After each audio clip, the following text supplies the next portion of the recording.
bisa kita saksikan sama-sama bahwa uh, aspek yang paling besar atau yang paling siap itu adalah aspek ekonomi di wilayah sisi batas pelabuhan gitu. Karena bisa kita lihat di sini mediumnya yang paling besar itu adalah ekonomi itu sendiri gitu, Bapak Ibu. Sementara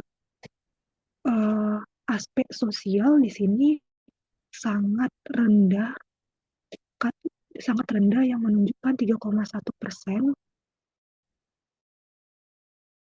dan standar deviasi yang tinggi. Itu berarti bahwa responden yang besar pada saat mengisi sosial. Itu berarti juga menandakan bahwa kondisi sosial dari masyarakat sisi batas pelabuhan belum rata gitu. Masih banyak yang terjadi ketimpangan kemampuan sumber daya manusianya dapat menerima atau menyambut investasi begitu Bapak Ibu. Untuk sekilas di wilayah sisi batas pelabuhan. Selanjutnya kita bakal masuk ke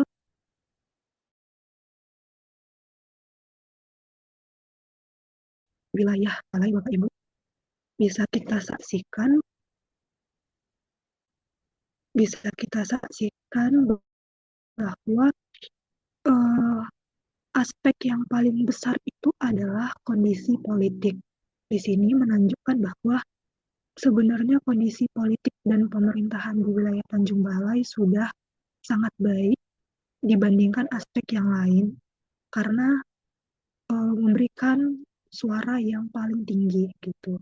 Namun yang menjadi permasalahannya adalah standar deviasi di sisi politik ini juga cukup besar gitu. Jadi ini belum bisa kita jadikan acuan ke depannya karena masih terdapat perbedaan persepsi antara responden gitu. Jadi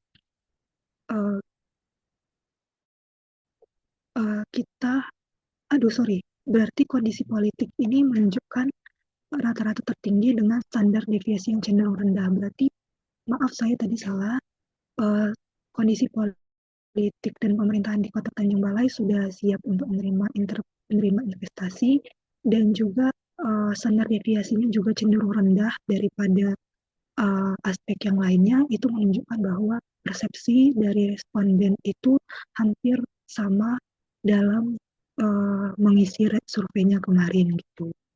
Nah, di sini kita bisa lihat kondisi lingkungan menjadi aspek yang paling rendah dalam survei kemarin gitu. Ini berarti menunjukkan bahwa kondisi lingkungan dari Tanjung Balang itu sebagai hipotesisnya belum cukup baik dalam menerima investasi gitu. Dan ternyata standar deviasi dari kondisi lingkungan itu sendiri juga sangat tinggi. Berarti itu menunjukkan bahwa terdapat perbedaan signifikan terhadap persepsi responden gitu. Jadi ini belum bisa kita tarik kesimpulan bahwa lingkungan dari Tanjung Balai memiliki menjadi aspek yang paling rendah karena itu tadi dia standar deviasi yang tinggi. Nah, untuk memecahkan masalah hipotesis yang ini, oleh karena itulah kita melakukan FGD pada kali ini agar bisa mengambil kesimpulan yang lebih tepat lagi untuk kita simpulkan bersama gitu Bapak Ibu untuk hasil yang sudah kita kerjakan berpendapat dari hasil survei kita atau mungkin pertanyaan pada survei sebelumnya gitu Bapak Ibu.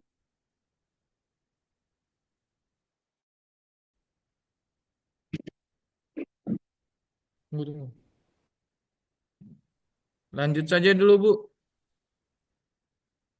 Oke, baik Bapak. Terima kasih atas responnya. Mungkin Bapak Anto diserahkan kepada Bapak.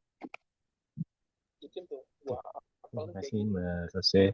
Ya, mungkin sebagaimana yang tadi sudah disampaikan, justru kalau kita melihat ini memang ada beberapa aspek atau kalau kita bandingkan dari Tanjung Balai itu dibandingkan dengan sisi batas pelabuhan itu sudah memiliki kesiapan yang jauh lebih baik ya Bapak Ibu. Contohnya di tadi kayak di aspek politik seperti itu. Cuma aspek politik dan pemerintahan. Nah, mungkin meskipun demikian, ini kami ingin coba mendapatkan gambaran atau mendalami lagi Bapak Ibu terkait dengan aspek-aspek tersebut. Mungkin saya coba buka kembali dari aspek politik dan pemerintahan. Kalau boleh tahu Bapak Ibu, untuk rencana kan Tanjung Balai pasti sudah melakukan penyusunan untuk RPJPD tahun 2025 hingga 2045 kalau tidak salah. Seperti itu. Nah, kira-kira apakah kami boleh dapat diinformasikan terkait dengan RPJPD dimaksud? Kira-kira aspek apa saja sih yang menjadi target dari Tanjung Balai dalam jangka panjang ke depan, dan juga mungkin dapat diinformasikan juga bagaimana dengan capaian terhadap RPJPD yang sebelumnya atau RPJMD sebelumnya terkait dengan investasinya, terkait dengan target investasinya, apakah capaian yang disusun tersebut sudah dapat tercapai dengan baik, atau ada isu-isu lain, atau ada kendala dalam upaya pencapaiannya. Karena kalau dari survei yang kami coba peroleh ini, sepertinya Tanjung Balai pun belum, ini mohon konfirmasi juga ya, betul atau tidak, apakah belum ada peraturan yang memang khusus untuk mengatur terkait dengan investasi seperti itu. Dan kalau memang belum, boleh tahu reasonnya seperti apa, alasannya, dan apakah itu nantinya akan menjadi salah satu seperti itu. Karena support pemerintah itu tentu menjadi salah satu aspek penting bagi investor untuk mengetahui sebetulnya pemerintah pun akan sekonsen apa terhadap investasi yang akan dilakukan di suatu daerah seperti itu. Terlebih apabila kalau misalnya dalam hal ini pemerintah daerah lah yang memiliki proyek investasi unggulan yang nantinya akan ditawarkan kepada investor seperti itu. Mereka pasti butuh kepastian. Mereka pengen tahu dukungan apa sih yang akan diberikan oleh pemerintah seperti itu. Mungkin itu dulu untuk untuk membuka pendalamannya. Saya persilakan kepada Pak Zul Abdiman atau Bu yang menanggapi. Terima kasih. Oke, terima kasih Pak Widanto, Bu Ros. Kira-kira dengar suara saya, Pak? Jelas Pak ya? Oke. Baik. Terima kasih atas kesempatan yang diberikan kepada pemerintah Kota Tanjung Balai dalam diskusi sisi batas kelebihan ini terkait masalah investasi. Sebelumnya saya perkenalkan, saya Kepala Badan Perencanaan Pembangunan Riset dan Inovasi Daerah Pemerintah Kota Tanjung Balai. Ini bersama saya ada Kepala Bidang saya Pak Eka, kemudian juga Bu Nurlinda Mayani, dan beberapa rekan lainnya yang hadir bersama kami. Namun yang di layar ini Pak, baru saya kelihatan. Baik, menyampaikan misalnya Tanjung Balai kelilingi oleh Sungai Asahan dan Sungai Silong. Ya. Luasnya 60 hektar, 60 kilometer, 6.000 atau 60 kilometer persegi. Ya, 60 kilometer persegi dengan kecamatan, ada 6 kecamatan dan 31 kelurahan. Tanjung Balai terletak di pinggir pesisir timur Sumatera Utara, pesisir timur lah, ya, berdampingan berseberangan dengan Malaysia. Jadi sebenarnya potensinya besar sekali kalau dilihat dari potensi geografisnya. Mendengar tadi dari interpretasi dari Bu Ros dan Pak Yulianto tadi dari BI, sedikit kami jelaskan bahwasanya Tanjung Balai pada saat ini sudah melakukan pembahasan RPJPD Kota Tanjung Balai tahun 2025 sampai 2045. Dan saat ini sedang melakukan evaluasi di provinsi, menunggu evaluasi provinsi, dan tidak terlalu lama lagi ini akan melakukan penetapan RPJPD. Terkait capaian-capaian ke depan, ya, capaian yang sudah kita lakukan, ya, di RPJM walaupun di RPJPD tahun sebelumnya itu memang masih ada kendala, ya, tetapi dari keseluruhan itu sudah cukup baik. Namun ada beberapa hal yang memang masih PR kita bersama di Kota Tanjung Balai, termasuklah kondisi investasi di Tanjung Balai. Ya. Jadi kurangnya investor, ya, yang masuk ke Tanjung Balai itu mungkin disebabkan ada beberapa hal yang memang. Yang pertama, sarana prasarana infrastruktur kita yang masih kurang, Pak. Ya, apakah itu air bersih, ya, karena memang PDAM kita saat ini memang lagi berbenah. Kemudian juga kondisi wilayah kita yang hampir setiap tahun banjir, ya kan? Dan ini tahun ini dalam waktu berdekatan di bulan yang sama, November ini, kita sudah 2 kali kebanjiran, Pak. Dan ini minggu ini sudah terdapat banjir kiriman dari Sungai Asahan, dari Sigura-gura atau Danau Toba, dan ada beberapa lokasi banjir. Ini banjirnya nggak begitu besar, masih bisa lah kita atasi dengan melakukan normalisasi sungai, ya. Kemudian itu beberapa hal yang memang menjadi kendala kami kondisi investasi. Namun yang masih menjadi PR kami pada saat ini masih tingginya angka kemiskinan, ya. Angka kemiskinan kami mungkin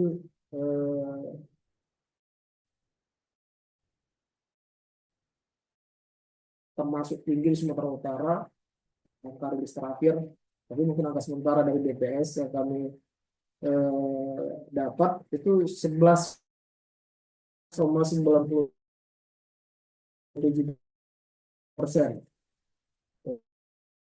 Nomor 2 pertama Gunung Stoli dan beberapa kabupaten kota. Tapi untuk kota itu Tanjung Balai termasuk tinggi. Kemudian dari kita sudah UHC, ya, Universal Corporate, kita sudah 95%, 98%, dan kita termasuk dapat penghargaan. Tetapi masih memang terkendala dengan sarana prasarana infrastruktur rumah sakit itu sendiri, ya, dan layanannya. Oleh karena itu kami berharap memang di pertemuan-pertemuan sebelumnya dengan perizinan permodalan sakit pintu Provinsi Sumatera Utara, sebelum ini kita juga menyampaikan IPRO-nya rumah sakit TPC yang kita ajukan, ya, ke provinsi pada saat itu sudah sering kita lakukan. Dan kita juga waktu tahun 2019 kita sudah ke PTSN, pinjaman lunak dari PTSNI, ya, mitra dari Kementerian Keuangan. Namun pada saat itu ada hal yang memang membuat tidak jadi melakukan pinjaman karena memang kondisi kepala daerah yang memang belum bisa memungkinkan pada saat itu. Dan ini tetap kami lakukan menjadi usulan prioritas kita yaitu rumah sakit investasi untuk investasi ke depannya. Tetapi tidak menutup kemungkinan juga yang lain, Pak Yulianto, dan ada beberapa hal yang kami persiapkan untuk jika ada investor yang masuk, kita siap ada wisata kuliner potensinya. Kemudian ada wisata air, ya. Kemudian di bidang perikanan juga, ya. Kita termasuk penghasil ikan terbesar nomor 2 di Sumatera Utara, ya, mungkin setelah Sibolga.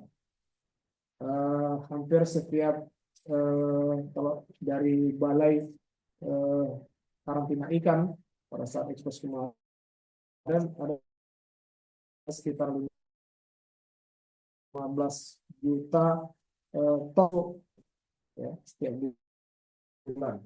Itu hitungan dari karantina ikan, ya. Jadi memang pada saat ini kami tidak mempunyai TPI, tempat pelelangan ikan, ya.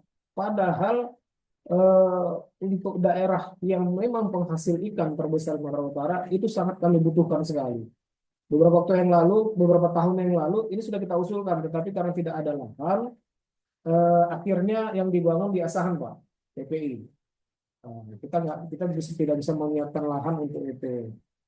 Namun sudah ada beberapa investor memang yang masuk, cuma memang keterbatasan kami untuk menyiapkan lahan itu memang inilah kelemahannya. Jadi memang untuk perikanan potensi yang paling sebenarnya yang paling kami usulkan prioritas bagi Kampung Bale itu TPI, tempat pelelangan ikan.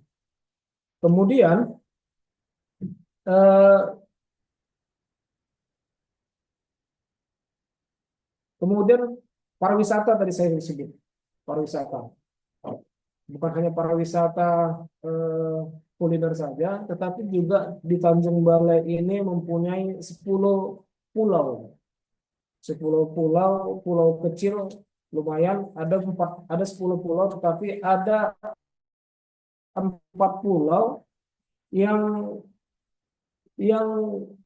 luasnya melebihi lebih dari 20 hektar. Ada 24 hektar, ada yang malah yang ada 46 hektar Langge. Dan ada satu pulau yang memang kita sudah lakukan tahun 2019-2017 itu sudah kita buka satu pulau namanya Pulau Besusen, dan ini sangat potensi sekali untuk dijadikan tempat wisata pulau, ya. Kemudian ada wisata air. Ya. Di Thailand itu wisata airnya bagus, bersama dengan Tanjung Bali, ya. Jadi pulau banyak, ada 10, tetapi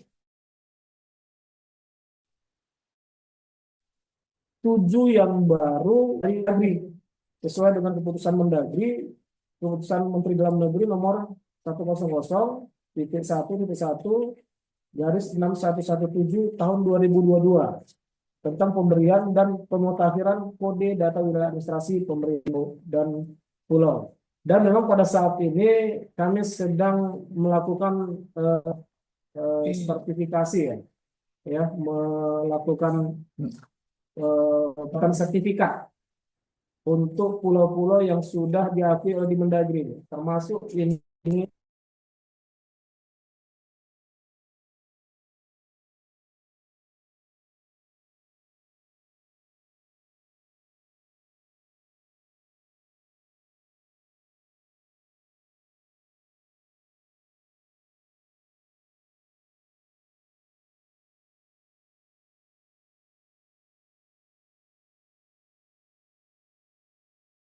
Sudah terdengar kembali Pak Soreng, Pak?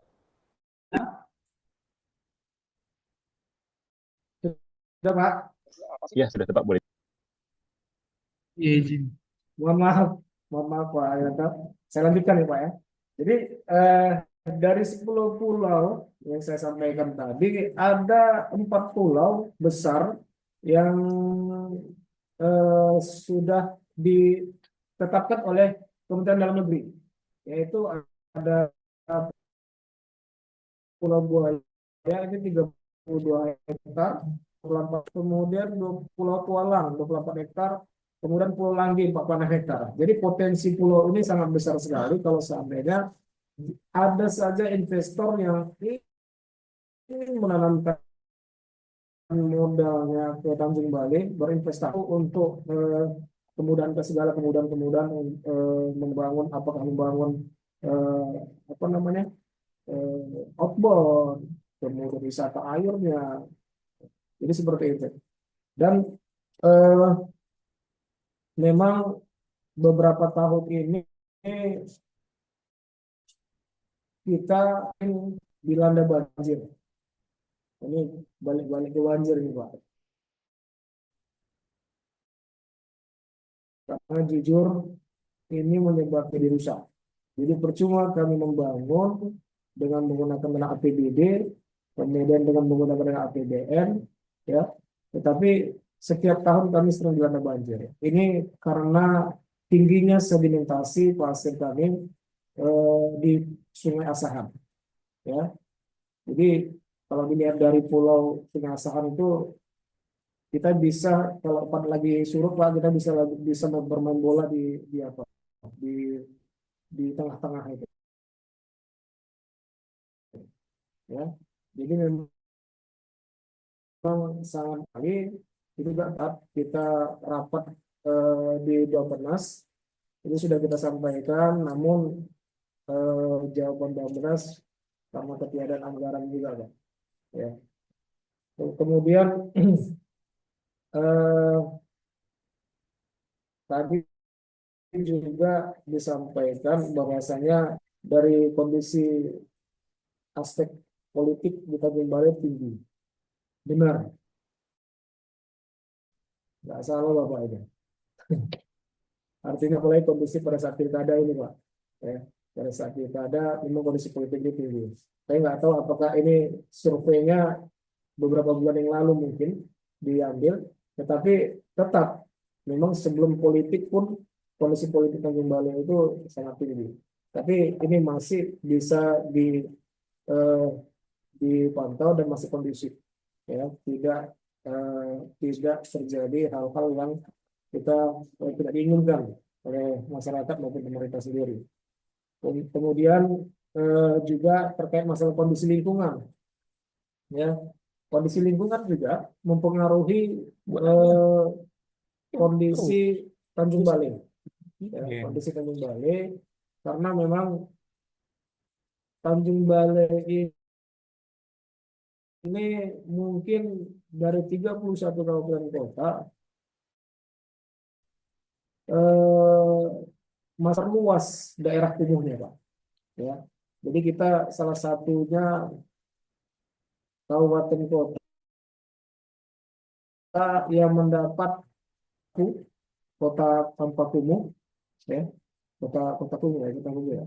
Kota. Jadi kita masih mendapat, tapi saat ini ada lagi dari kotaku. Tahun 2023 itu dihapuskan. Ya, ganti program mungkin. Nah, mungkin ganti program kita tidak tahu. Tapi kami masih membutuhkan pembenahan rumah-rumah di pesisir yang perumahan-perumahan kumuh. Bagaimana ini bisa ditata dengan baik dengan bantuan investasi dengan investor kita memungkinkan. Dan saya terlupakan terkait masalah apa tadi ya, masalah capaian RPJP ya, RPJPD sama RPJMD. Tadi Bapak menyinggung juga kan, jadi saya sampaikan kita sudah juga melakukan evaluasi terhadap RPJPD kita yang 20 tahun yang lalu Pak, tahun 2005 sampai tahun 2025 dan berakhir tahun depan, dan sudah kita lakukan evaluasi dan itu alhamdulillah dari progresnya, ya, dari tren yang kami dapatkan, dan kebetulan yang melakukan evaluasi kita minta konsultan dari Universitas Indonesia. Begitu juga RPJMD kita lakukan evaluasi, kita minta bantu dengan kawan-kawan di Universitas Indonesia. Alhamdulillah memang kinerja pemerintah dalam 20 tahun ini memang baik. Namun memang masih ada hal-hal yang perbaikan sebelum masuk RPJP, rencana pembangunan jangka panjang di tahun 2025 ke 2004. Kita tahu bahwasanya investasi merupakan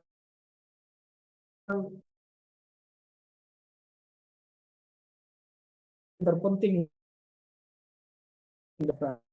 kami, sehingga investor bisa masuk ke Tanjung Balai. Ya, Pak. Karena memang jujur sangat sulit sekali bagi kami untuk mendapat kepercayaan dari investor. Padahal kita sudah welcome, ya. Saya selalu mendampingi Pak Wali menghadapi tamu-tamu dari yang ingin berinvestasi. Salah satunya untuk pengerukan pasir. Kita beritahu informasinya bagaimana cara izinnya, pengelolanya. Kemudian kita buatkan surat pasir itu sehingga mendapat mendapat izin dari pemerintah pusat. Itu juga bisa keluar sampai saat. Sudah ada 3 investor, Pak. Kalau saya hitung-hitung yang saya dampingi Pak Wali investor, mungkin Pak Wali sendiri berhadapan lebih. Ya, yang saya dampingi 3 investor yang khusus untuk pasir saja. Karena Sungai Asahan dan Sungai Silo itu bukan merupakan kewenangan kami, ya, bukan merupakan kewenangan Tanjung Balai, tetapi merupakan kewenangan dari pemerintah pusat. Jadi kita tidak bisa mengeluarkan izin untuk apa, tapi kita surat dukungan bagaimana bisa mendapat investor ini bisa mendapat izin dari pemerintah pusat. Apakah itu izin dari lingkungan hidup, Kementerian SDM, kemudian dari Balai Wilayah Sungai, banyak sekali izinnya, Pak. Ya, tetapi tadi kami baru diskusi di bawah terkait masalah pajak NDLB, mineral bukan logam. Mineral bukan logam. Kalau dulu namanya pajak galiansi, Pak. Galiansi. Jadi pasir itu untuk sementara yang menggalinya, Pak, yang mengambilnya itu ilegal. Tetapi itu dibentuk menimbun untuk masyarakat yang ingin membangun rumah, ya, membangun rumah. Tapi kalau untuk membangun dengan pasir itu memang kurang baik, ya, kurang bagus pasirnya. Tapi untuk timbunan sangat baik sekali. Investor sudah ada yang masuk, cuma terkendala kami Kementerian dan Provinsi Sumatera, Pak, di perizinannya. Jadi memang beberapa kali kita lakukan untuk izin penggalian pasir itu sampai saat ini dari tahun 2017 sampai 2023 kita ada 10 pengusaha yang sudah melakukan pengajuan. Belum lagi yang saya hitung tadi, itu sampai saat ini satu pun belum ada yang mendapat persetujuan dari Dinas Perizinan Sertifikat Provinsi Sumatera Utara. Banyak hal yang dialaskan mereka, tapi kami tidak tahu. Kami mohon bantuan Bapak Ibu, nanti mungkin bisa mendampingi kami, atau nanti ada pertemuan di beberapa event nanti mungkin. Tapi memang ini sangat kami butuhkan dengan adanya forum diskusi ini. Mungkin itu saja sementara, Pak, karena memang saya tidak ada ini serabutannya gitu. Saya sendiri pun dari beberapa informasi yang pernah saya dengar dalam rapat-rapat, inilah permasalahan Tanjung Balai sebenarnya. Ya, inilah permasalahan Tanjung Balai, produk unggulan yang belum mendapat apa namanya respect dari masyarakat. Ada yang kelapa, ya, walaupun memang sudah banyak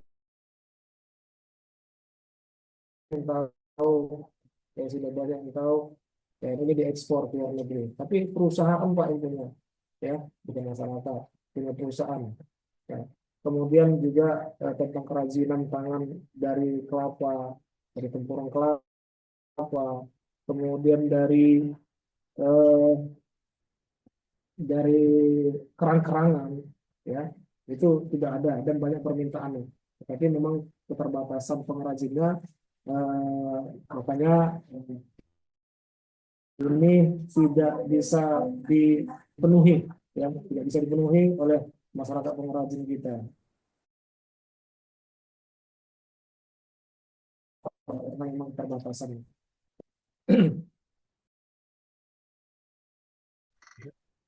Terima kasih Pak Zul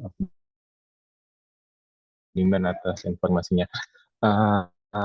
Ya, mungkin sekarang terkait dengan promosi tentu kan ini akan dengan sangat senang hati membantu apabila ada investasi bentuk promosi, karena memang dari kami sendiri tentu di bawah naungannya BI hal itu yang tentunya bisa menjadi salah satu media untuk promosi terkait dengan proyek investasi. Mungkin yang kedua, saya ingin sedikit mendalami Pak terkait dengan tadi yang izin ya Pak, izin untuk perusahaan apa tadi? Oh, itu sebetulnya bagaimana ya Pak? Maksudnya, apakah ada sekilas informasi terkait dengan kan cukup lama tadi 2017 sampai ke 2023 ya kalau nggak salah tadi, kalau saya nggak salah nangkap 6 tahun untuk izinnya itu belum diterbitkan juga untuk beberapa perusahaan. Kalau boleh tahu itu kendala utamanya di mana Pak? Apakah memang secara RT/RW-nya, RDTR-nya, rencana tata ruangnya yang memang diajukan wilayah itu belum sesuai dengan untuk kegiatan usahanya, atau memang ada batasan-batasan tertentu dalam pemberian izin? Oh, ini memang izinnya Pemko, lalu ada yang mesti izinnya Pemprov, ada juga yang pusat Pak. Kira-kira bagaimana Pak terkait hal tersebut? Baik, Pak Yulianto, sebenarnya syarat ketentuan itu sudah dilaksanakan, ya, berkas-berkas sudah diajukan. Namun dari beberapa informasi yang kami terima, itu nyangkutnya di Dinas Perizinan Provinsi Sumatera Utara.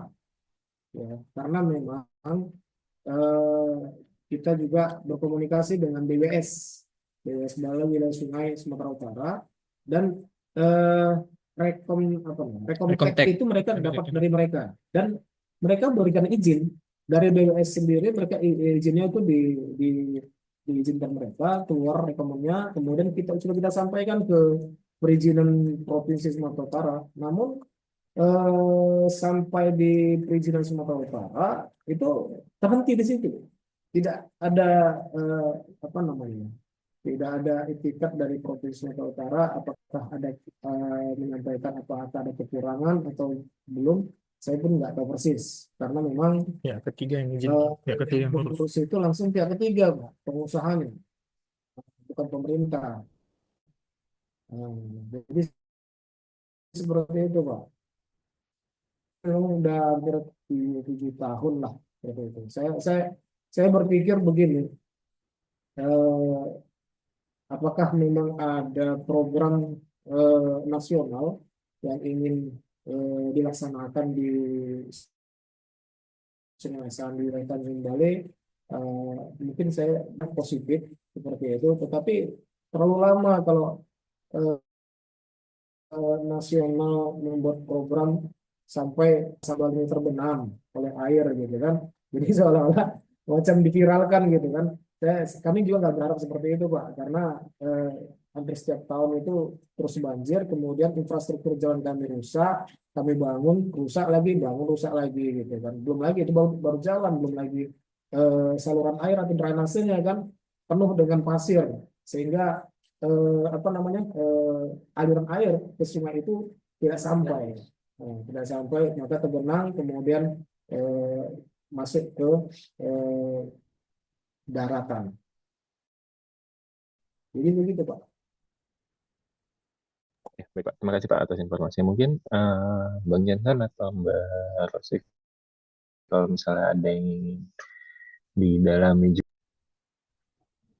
Mungkin sedikit Mas Anto, izin Pak Jul, Bapak dan rekan yang lain, mungkin tertarik Pak dengan ini tadi Pak, usaha-usaha dari yang sudah dilakukan ya Pak ya, termasuk untuk mengatasi problem utamanya mungkin di banjir ya Pak ya, yang itu sangat berpengaruh pada infrastruktur dan ekonomi di Tanjung Balai. Nah, mungkin Pak, eh, dan dari pihak Bapak juga sudah berupaya, mungkin sudah berkomunikasi dengan Bapeda di Tanjung Balai juga bagaimana solusinya gitu ya Pak ya.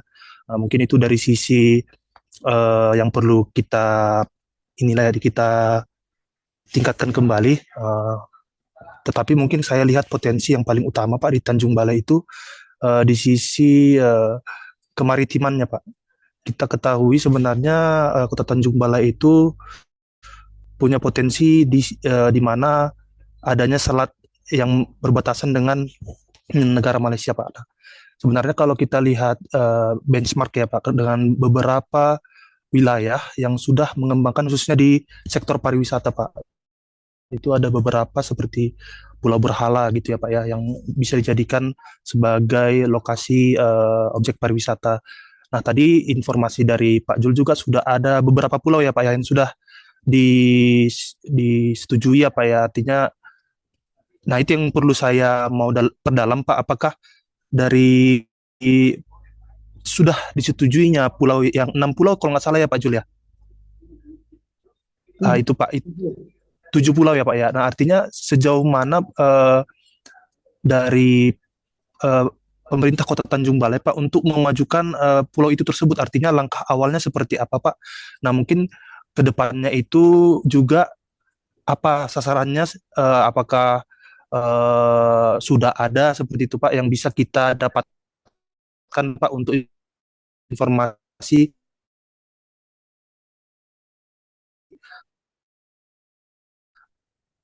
Ada Sen, langsung saya tanggapi boleh yang sudah ya. Pak. Izin karena betul sekali ya, betul sekali. Saya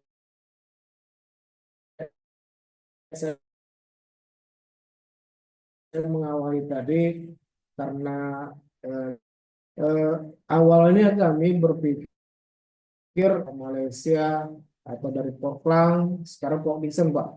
Dari Port Dickson itu ke Tanjung Balai itu 4 jam setengah. Mau ke Danau Toba melalui Tanjung Balai memang lebih jauh dari Tanjung Balai kalau hari ini karena sudah ada tol. Kalau dulu mungkin ya, kalau dulu sebelum ada tol mungkin lebih dekat dari Tanjung Balai itu ke Danau Toba, ya. Tapi ini menjadi PR kami bersama. Kalau seandainya bisa tergali lah pulau-pulau ini menjadi tempat wisata baru nantinya, ya kan? Kami sangat beruntung sekali karena apa? Karena bisa jadi dari Malaysia itu hanya naik kapal sebentar, kemudian singgah sebentar ke Tanjung Balai baru ke Danau Toba. Tetapi eh, juga ada masih permasalahan di kami. Pulau-pulau ini sampai saat ini belum ada sertifikatnya. Ya, walaupun tadi saya bilang ada 6-7 pulau yang sudah dapat persetujuan dari Kemendagri, ya.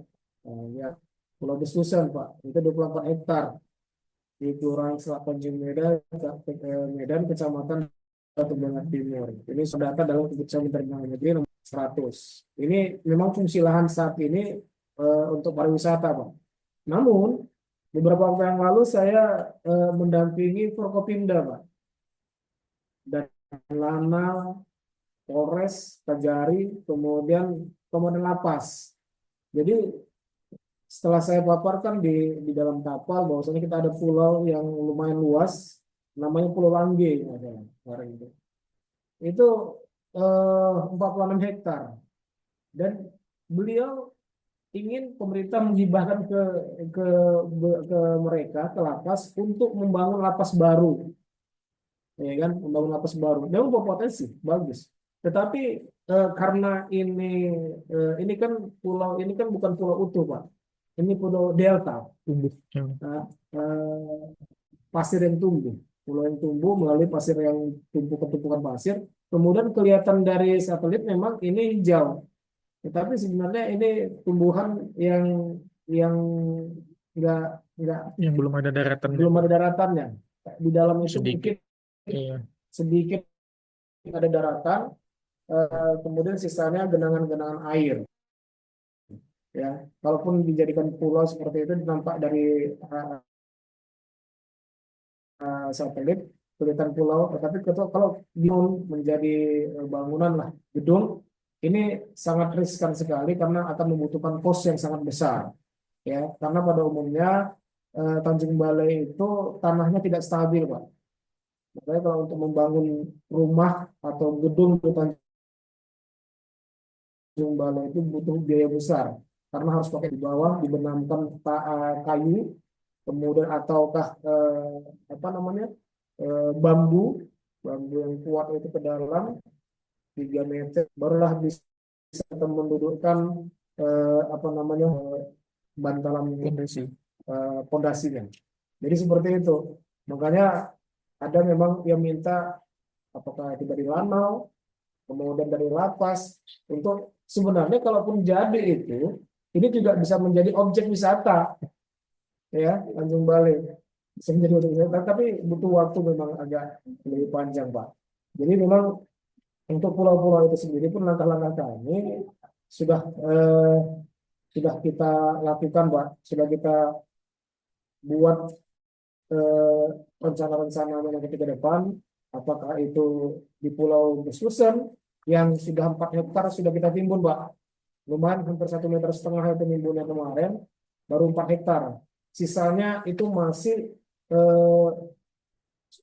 hutan-hutan kecil, hutan-hutan mangrove yang mungkin saja itu dulu banyak kayu-kayu di situ, Pak. Itu belum terjamah sama sekali. Tapi sisanya 4 hektar itu sudah daratan. Dan dulu sudah ada kita bangun musola untuk wisata masuk, kan. Kemudian ada juga tempat toilet CSR dari Wong Sumut. Kemudian ada juga flying fox juga kita bangun di situ, tempat bermain anak-anak. Jadi seperti itu yang sudah kita lakukan di Pulau Besusen itu. Tetapi kenapa terhenti? Ada yang mengklaim bahwasanya pulau ini merupakan pulau asahan dan tidak ada sertifikatnya. Sah-sah memang pada saat itu, memang kita belum mengantongi sertifikatnya, Pak. Ya, belum ada sertifikatnya, dan saat ini memang lagi kita urus. Ya, tetapi setelah keluarnya keputusan Menteri Dalam Negeri itu, ini sudah sah milik kita, ya, sudah sah milik pemerintah Kota Tanjung Balai, dan ini juga lagi berjalan proses sertifikatnya. Mudah-mudahan dalam waktu dekat ini sudah keluar, dan memang sudah ada sih yang menghubungi saya, Pak. Bapperida itu Bapedanya, Pak. Jadi iya, Bapperida itu Bapperida, Bapeda, Pak. Jadi ada yang Bapelitbang, ada yang Bapeda. Jadi ketika terbentuknya BRIN, Bu Megawati membentuk BRIN, kemudian Bapeda yang bergabung dengan Rinov, Riset dan Inovasi, itu namanya menjadi Bapperida, Badan Perencanaan Pembangunan Riset dan Inovasi Daerah. Jadi kamilah Bapedanya, Pak. Makanya saya bisa berbicara banyak terkait masalah ini. Saya cukup memahaminya karena memang inilah kerja kami, Pak. inilah kerja kami, merencanakan dan meriset, merencanakan dan meriset. Jadi memang banyak hal yang memang eh, yang kami harus lakukan, cuma memang terbatas kepada anggaran yang ada, ya, terbatas kepada anggaran yang ada. Kami butuh investor besar besar yang bisa mendukung program-program kami ke depan, Pak. Karena jujur dengan anggaran yang tidak sampai 800 miliar, tidak sampai 1 triliun, hanya 760 miliar, Pak, APBD kami dengan jumlah PAD hanya 96 miliar, tak banyak, hanya retribusi pajak sama retribusi pajak yang kami anggarkan.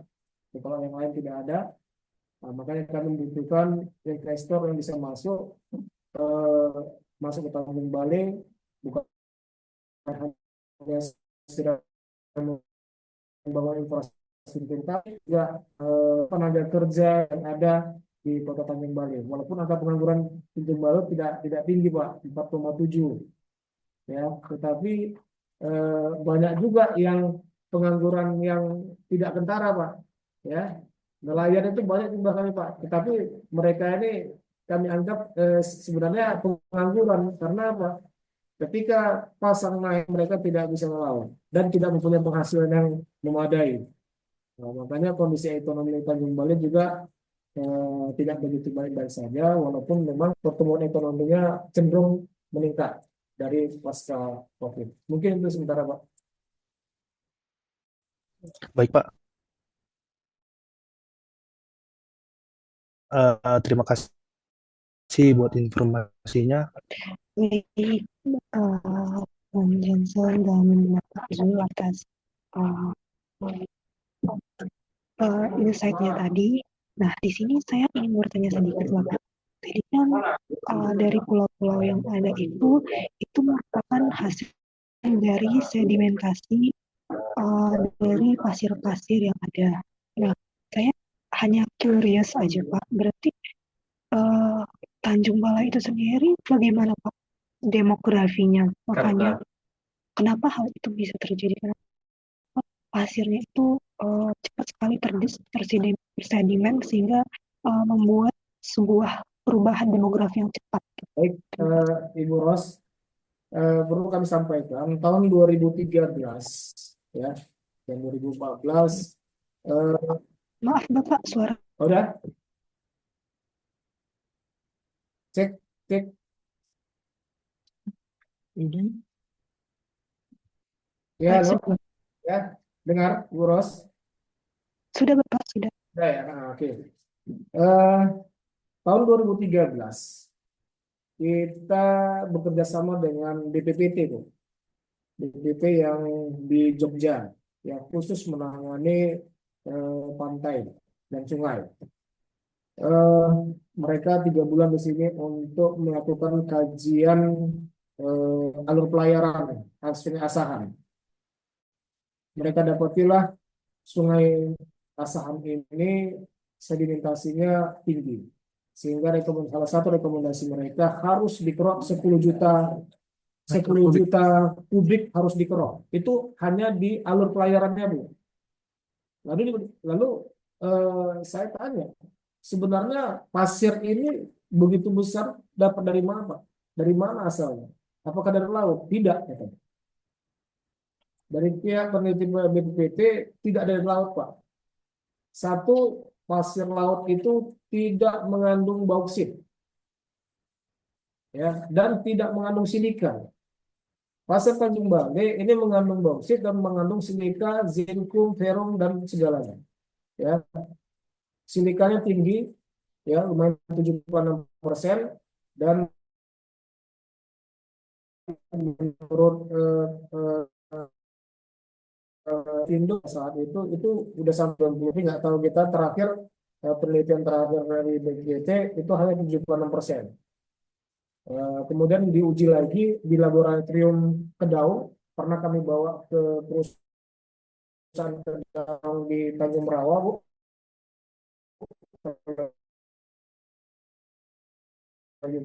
Tahu kenalan di situ di laboratoriumnya.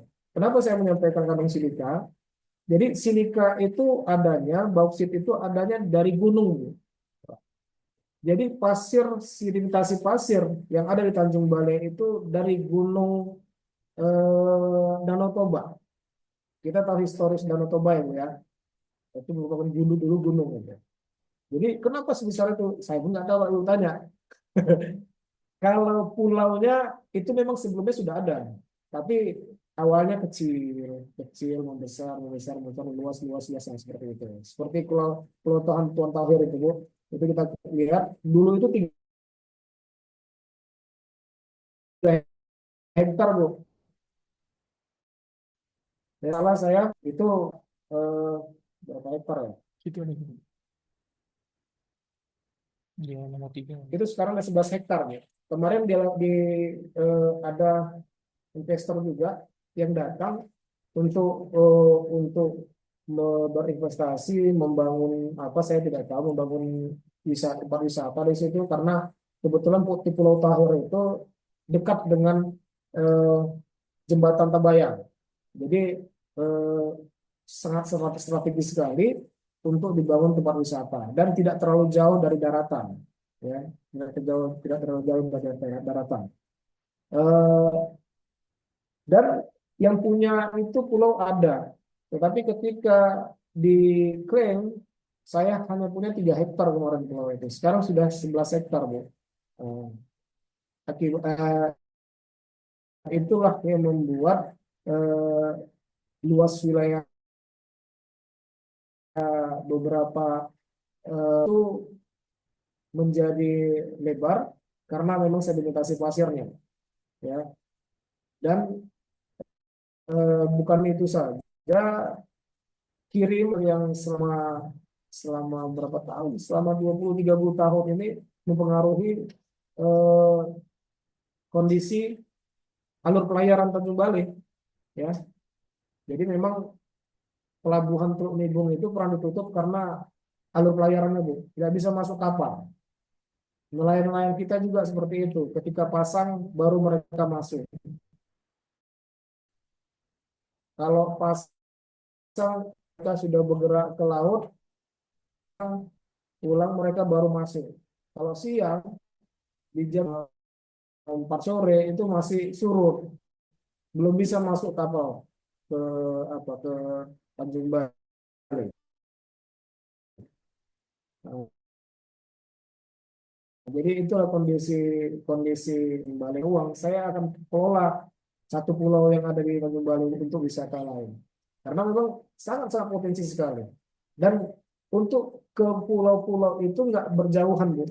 Saya pernah keliling dari Pulau Tahir itu sampai Pulau Langge paling ujung, itu berbatasan dengan Pulau Rubia yang berbatasan dengan Asahan. Itu bisa Ibu lihat di paling ujungnya, ya, di Pulau Rubia. Itu terakhir. Itu ada putaran. Nah, itu balik lagi ke daerah eh, Pulau Tahir, ke perbatasan, kemudian ke Pulau Lebos. Jadi keliling. Jadi ada wisata, maka saya bilang ada wisata air, wisata pulau itu mengelilingi susur sungai yang ada Asahan dan pulau dan Sungai Silau. Jadi mengelilingi itu. Dan saat ini sudah ada hanya 10.000 diminta oleh eh, apa namanya, jasa dari yang punya kapal. Swasta, kapal swasta. Nah, 10.000 satu kepala, Bu, untuk keliling-kelilingi pulau itu. Lumayan. Tapi itu pun hari-hari libur aja nggak ada. Kalau hari biasa, kemungkinan saya nggak jamin ada. Kalaupun ada, paling di charter, disewa. Mungkin itu, Bu, dari saya sementara. Ya, terima kasih atas insight-nya. Berarti emang dari kondisi Tanjung Balai, kondisi geografis dari Tanjung Balai sendiri yang menyebabkan sangat mudah terjadi sedimentasi yang ada di Tanjung Balai.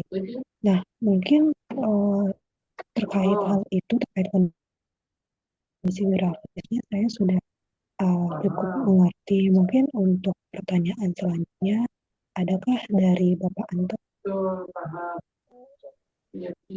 Kalau dari aku mungkin cukup, Mbak Rosni, boleh mungkin kita bisa melanjutkan ke aspek yang lain. Baik,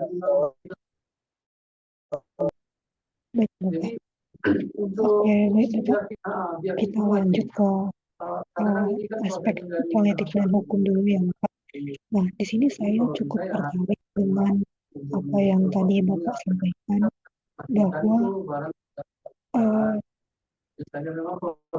saya ingin bertanya dari kondisi yang sudah Bapak sampaikan tadi, kira-kira eh, mengenai tentang kemudahan investasi di wilayah Tanjung Balai itu apakah sudah transparan, Bapak? Karena kalau kita benchmark juga dari negara-negara lain ataupun dari wilayah lain, itu salah satu yang membuat investor tertarik untuk masuk ke wilayah kita itu adalah transparansi dari peraturan daerah, baik itu politik dan hukum gitu. Nah, untuk dari Tanjung Balai sendiri, apakah sudah ada transparansi itu atau bagaimana?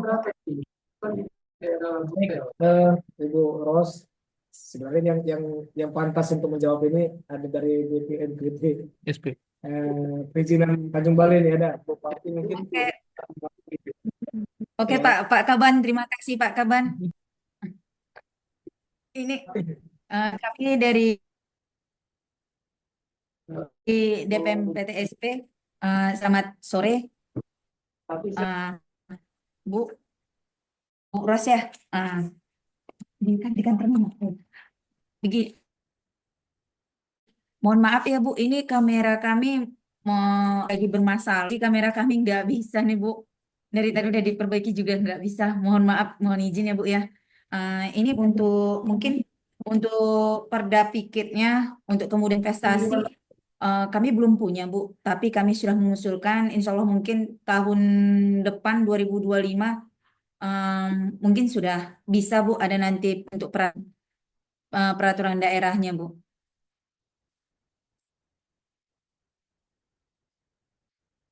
Halo. Gimana Bu?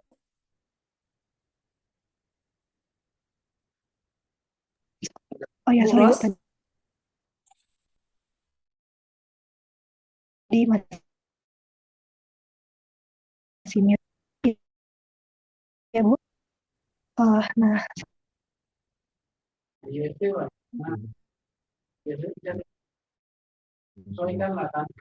Kalau untuk izin Bu, kalau untuk yang itu Bu kami belum ada karena kan Bu kan itu masih dalam tahap untuk kami rencanakan untuk tahun ini Bu nanti Bu 2025 nanti Bu mau kami usulkan itu Bu.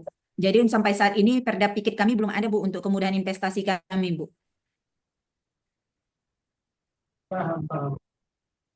berarti masih dalam ide aja ya Bu, belum ada ide realistis yang akan dimasukkan gitu.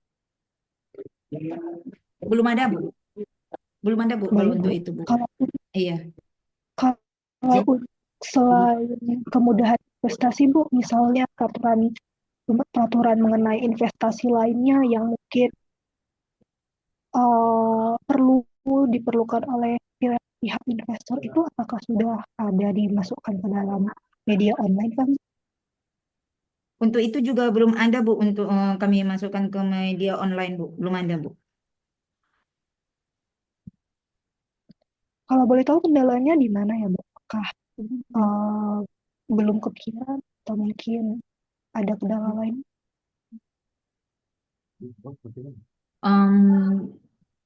Karena begini Bu, karena memang untuk anggarannya itu juga belum ada Bu, itu Bu untuk biayanya. Jadi belum belum bisa kami cover lah Bu untuk tahun ini juga gitu. Jadi kami rencananya tahun depan memang akan kami buat tuh Bu perda piketnya untuk kemudian investasinya gitu Bu.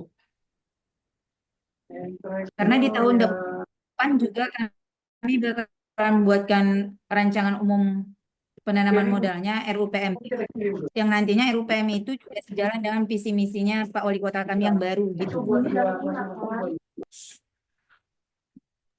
Baik, Bu. Mungkin terima kasih, Bu, atas informasinya. Nah, kira-kira, Bu, saya tertarik, Bu, untuk menganalisis kondisi politik dan pemerintahan di Tanjung Balai. Bagaimana ya, Bu, proses pembuatan kebijakan selama ini, apakah sudah berjalan dengan baik atau ada kendala-kendala dari atas atau ada kendala lain? Bu, selama ini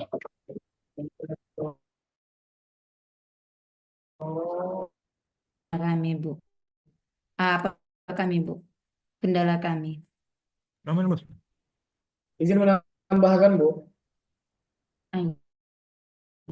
silakan ya, Pak. Izin menambahkan apa yang disampaikan Bupati dari DPRD tadi. Kondisi politik itu juga sedikit banyak mempengaruhi investasi, ya. Tapi sejauh ini memang kebijakan kepala daerah dalam kemudahan berinvestasi itu sangat kepala daerah kami sangat respect, artinya dia beberapa kali beliau diminta untuk dukungan untuk pengerukan pasir. Pada saat itu beliau nggak, tanpa pikir panjang, beliau tanda tangan untuk surat dukungan. Mungkin sebatas itu yang baru dilakukan. Namun dalam bentuk regulasi ataupun peraturan seperti disampaikan Bupati tadi, kemudian atau rencana Indo pariwisata kotanya, gitu. Ini juga belum kita siapkan. Inilah kelemahan kita, ya. Jujur ini kelemahan kita, karena memang ini seperti apa namanya, seperti buah malakama, ya. Ada hal-hal yang prioritas yang memang harus kita dahulukan, ya. Bukan berarti kami menganggap investasi itu tidak prioritas, tidak. Tapi memang banyak hal yang kami prioritaskan di Tanjung Balai ini karena memang itu tadi keterbatasan anggaran tadi, ya. Tetapi memang kami butuh bantuan dari Bapak Ibu melakukan apa namanya, ya, membantu apakah dalam bentuk pembuatan perda RUPM-nya, apakah ada daerah lain yang sudah menyusun, gitu. Kemudian apakah dalam bentuk perda pikitnya, perda peraturan insentif kemudahan investasi. Karena jujur di Sumatera Utara ini kami belum tahu nih daerah mana yang sudah punya, ya, untuk perda pikitnya, yang menjadi mungkin menjadi apa namanya, contoh kami nanti ke depannya. Tapi memang tahun 2025 ini sudah kita alokasikan untuk perwa RUPM-nya nanti rencananya, ya, dengan tahapan-tahapan untuk penyusunan perda pikitnya, ya, apakah itu dalam konsultasi publik nanti, kemudian dalam bentuk naskah akademis, dan ini kita kan harus kaji dulu, ya kan, Bu, Pak. Nah, kita harus kaji dulu, jangan nanti ketika kita susun DPRD nggak setuju, masyarakatnya nggak setuju dengan kemudahan-kemudahan yang kita lakukan. Jadi memang waktu bagi kita menyusunnya agar di belakang hari tidak jadi masalah. Itu mungkin, Bu, yang bisa saya sampaikan, menambahi dari apa yang saya. Ya, Bapak, benar sekali atau yang Bapak sampaikan tadi dalam menyusun suatu peraturan ataupun suatu membutuhkan persetujuan juga dari pihak yang lain tuh. Kalau untuk selanjutnya, mungkin saya ingin bertanya.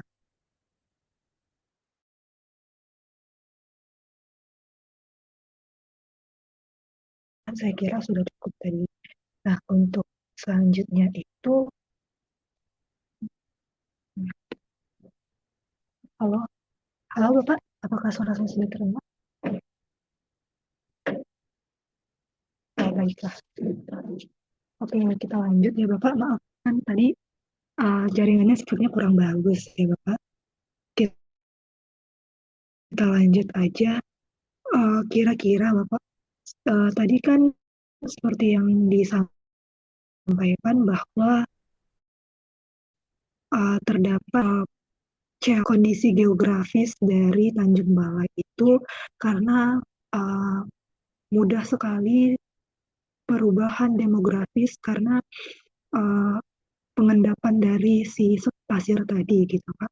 Nah, selain dari hal itu, kira-kira apa saja sih Pak yang bisa menjadi peluang ekonomi dari Tanjung Balai selain si pulau tadi dan perikanan itu sendiri? Baik, Mungkin dari Bapak ya, Deprida atau Ibu ya, DPMPT. terima kasih Bu.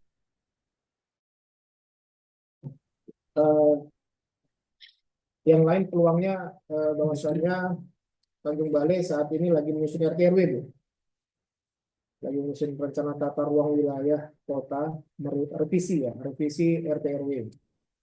Jadi di dalam dokumen RT/RW itu kita mencantumkan eh, kawasan industri, peruntukan untuk kawasan industri Tanjung Balai yang terletak di wilayah Kecamatan Tuunibung. Tetapi juga dulu di Perda RT/RW yang lama kita peruntukannya itu di wilayah Sultan Rasul. RW yang saat ini kita alihkan di Kecamatan Tuunibuka. Kita tahu bahwa Tuunibung itu ada pelabuhan, Bu.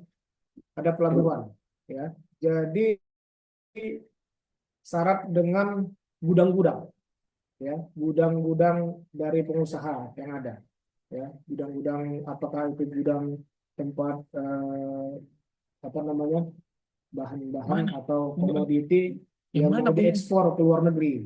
Jadi Tanjung Balai ini, pelabuhan Tanjung Balai ini pelabuhan ekspor sebenarnya, Bu, dan pelabuhan penumpang, ya, pelabuhan penumpang ke Malaysia. Kemudian kenapa tidak impor? Permasalahannya kami bukan pelabuhan impor, Bu, makanya kami tidak menerima barang dari luar, walaupun ada, tetapi itu ilegal.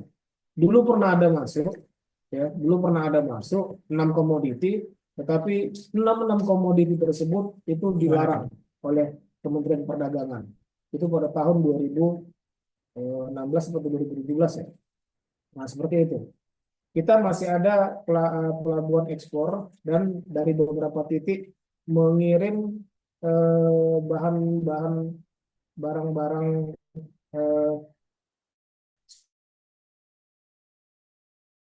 seperti sayuran, kemudian cabai dan beberapa komoditi lainnya. Jadi memang potensi untuk peluang investasi untuk barang yang mau dikirim itu juga kita membutuhkan investasi dari investor untuk membuat gudang-gudang yang representatif. Artinya gudang-gudang ini kemudian bisa dari hasil masuknya barang itu kita kutip PAD dari situ, kemudian barang yang digunakan sebelum masuk ke kapal kemudian diekspor ini ini juga sekitar pelabuhan, Bu. Nah, jadi kenapa kami alihkan ini ke Kecamatan Tulunibung, ya, karena dekat dengan pelabuhan. Kemudian eh, sudah banyak gudang-gudang di situ yang sudah dibangun. Nah, makanya kita alihkan eh, apa namanya kawasan industri Tanjung Balai itu di Tulunibung tersebut. Ini peluang sebenarnya, peluang investasi. Tapi bagaimana cara pandang investor melihatnya, saya pikir ini pasti berbeda. Tetapi dengan begitu kami juga memberikan kemudahan, ya, kemudahan dengan membangun jalan lingkar utara, Bu. Lumayan lebar, 20 meter ya. 20 meter 22. bentangnya, Pak. 22 meter bentang jalan tersebut dan sekarang sudah hot mix. Ya. Ini dan memang pada saat ini belum tembus ke jalan utama memang. Artinya jalan lingkar utara itu masih ada kendala karena ada jembatan yang belum dapat kami bangun karena butuh biaya yang besar untuk membangun jembatan itu karena harus melalui sungai yang lumayan besar. Karena itu memang dalam hal ini memang itu masih kendala dan dari pelabuhan Tulunibung itu kemudian masuk ke beberapa jalan kota, ya, dan ini masih mengganggu aktivitas masyarakat juga sebenarnya. Kalau seandainya bisa ditembuskan jalan lingkar utara itu ke batas kota, ini sangat baik sekali, ya. Jadi juga kami kalau memang ada investor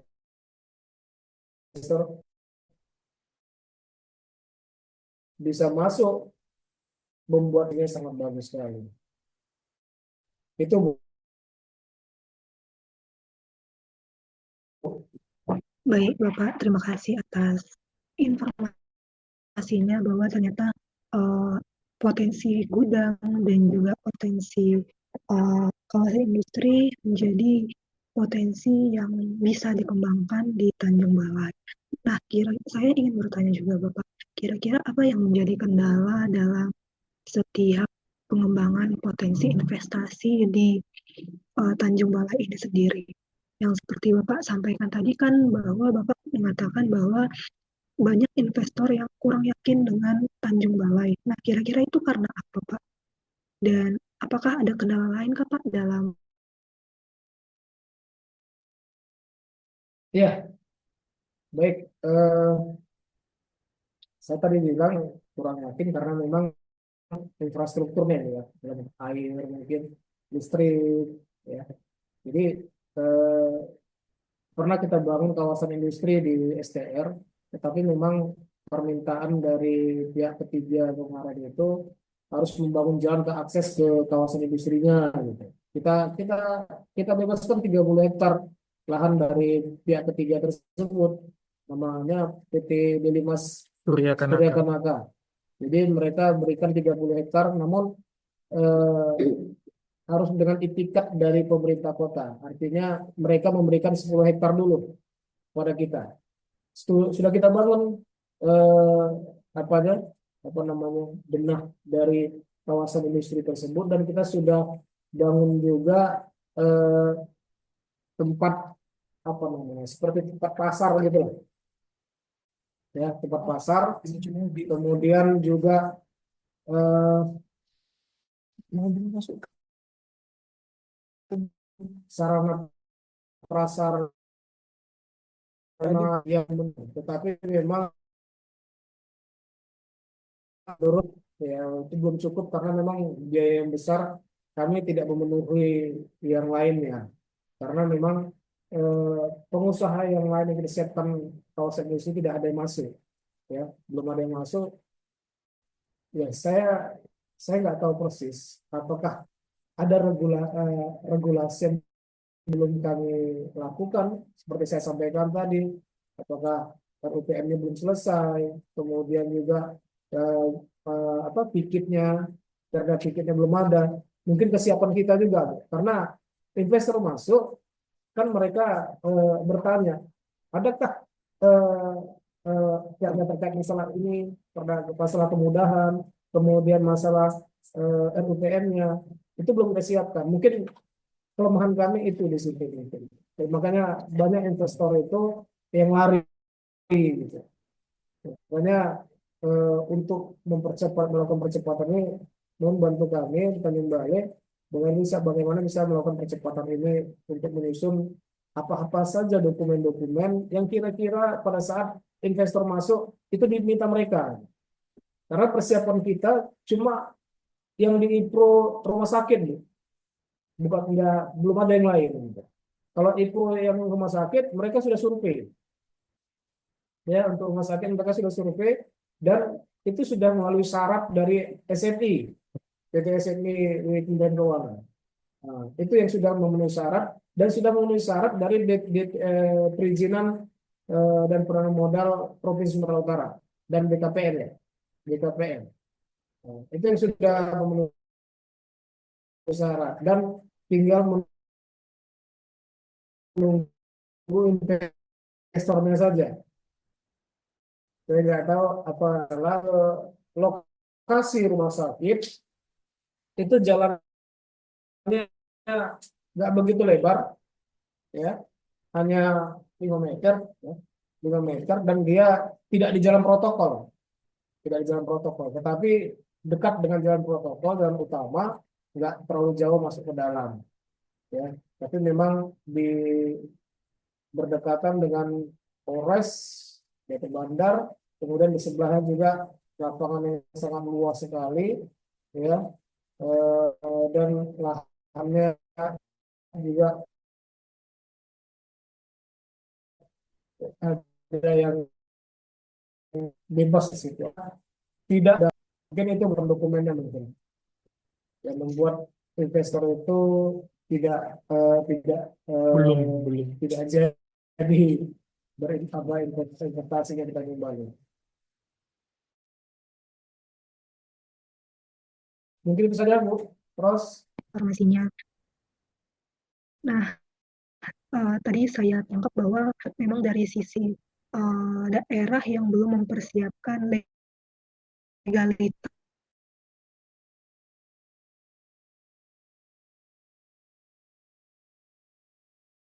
dan juga beberapa hal-hal yang mengenai legalitas dan juga mengenai peraturan tadi, apakah sudah dipersiap pihak atau belum menjadi prioritas utama untuk saat ini? Gitu, Pak. Baik, Mungkin itu Pak. tahun depan, tahun 2025 ini akan kami susun Bu, perda RUPM-nya, kemudian bertahap untuk perda piketnya mungkin. Perda piket ini kan ada beberapa tahap Bu. Dari penyusunan perda piket itu ada tahapan penyusunannya, apakah itu nanti konsultasi publik, itulah dengan mengundang masyarakat, tokoh masyarakat dan DPRD, stakeholder lainnya.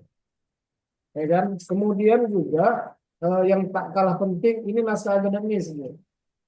Jadi kajian dari akademis, apakah layak memang perda piket ini nanti diterbitkan. Jangan seperti Langkat ya, Langkat itu Bu sudah selesai perda piketnya, malah dibantu oleh BKPN, ya, malah diributkan oleh DPRD-nya Bu. DPRD nggak setuju perda piket. Nah, itulah masalahnya. Jangan nanti ketika ini sudah selesai, DPRD-nya nggak setuju, karena begini, karena saya mengikuti di DPRD itu pada saat pembahasan APBD, pembahasan KUA, pembahasan lain-lainnya, itu antara yang diundang untuk konsultasi publik atau misalnya atau lainnya di pemerintahan berbeda dengan yang membahas di Dewan. Beda Bu, orangnya berbeda. Kalau di Dewan itu nanti untuk urusan perda apapun bentuknya itu dalam bentuk pansus nanti, panitia khusus. Begitu juga nanti kalau perda ini masuk, itu yang membahas itu panitia khusus dari DPRD yang ditunjuk untuk membahas itu. Makanya kadang-kadang nggak nyambung antara yang mewakili di kursi DPRD pada saat pembahasan Ranperda dikit itu nggak nyambung. Makanya kadang-kadang di pemerintahan seperti itu. Kalaupun nyambung disambung-sambungkan di pemerintahan saat ini ya, tidak diperbolehkan lagi. Nah, makanya kami mencoba untuk hal-hal yang terbaik untuk Tanjung Balai ini, jangan ada hal seperti kayak gitu karena kos untuk itu sangat mahal sekali. Begitu Bu, apa Bu Ros?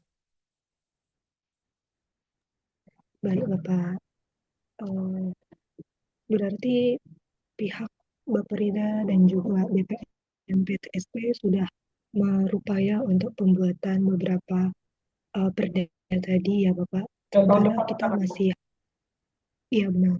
Sementara kita juga harus meminta persetujuan dari banyak pihak tadi seperti DPRD dan juga akademisi dan banyak lagi gitu. Baik, mungkin untuk dari sisi ekonomi saya sudah cukup pertanyaan saya. Untuk dari Bapak Anto dan Bang Jansen, adakah yang ingin ditanggapi atau ingin ditanyakan? Mungkin izin Pak Jul, tadi tertarik dengan IPRO tadi ya Pak ya, artinya ada investment project ready to offer yang itu project rumah sakit ya Pak Jul ya.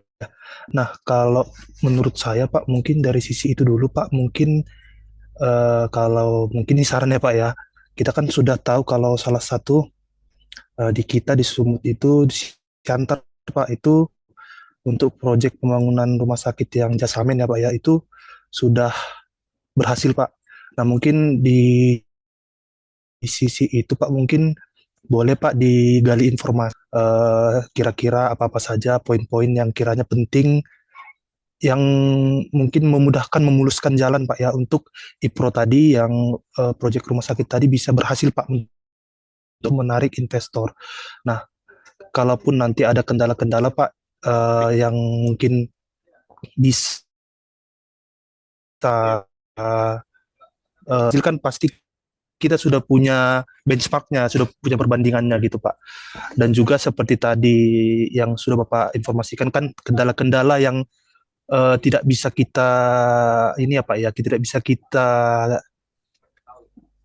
lakukan inilah gerakan kita terbatas di situ gitu Pak karena sisi apalah ya politik segala macam gitu Pak. Nah itu mungkin yang membuat gerakan cepat dari kota Tanjung Balai itu agak tertahan gitu. Tapi menurut saya Pak seperti IPRO tadi itu kan sudah jelas ya Pak ya, tinggal eksekusinya seperti apa. Nah itu menurut saya benchmark dengan Kota Pematang Siantar itu mungkin bisa salah satu opsi Pak untuk memuluskan pengajuan IPRO tadi Pak. Mungkin itu Pak Cul dari saya. Mungkin Izin Pak Jansen ya Pak. menjelaskan sedikit supaya saya paham. Rumah sakit itu tuh sebenarnya sudah terbangun Pak. Sudah terbangun sejak tahun 2008. 2008.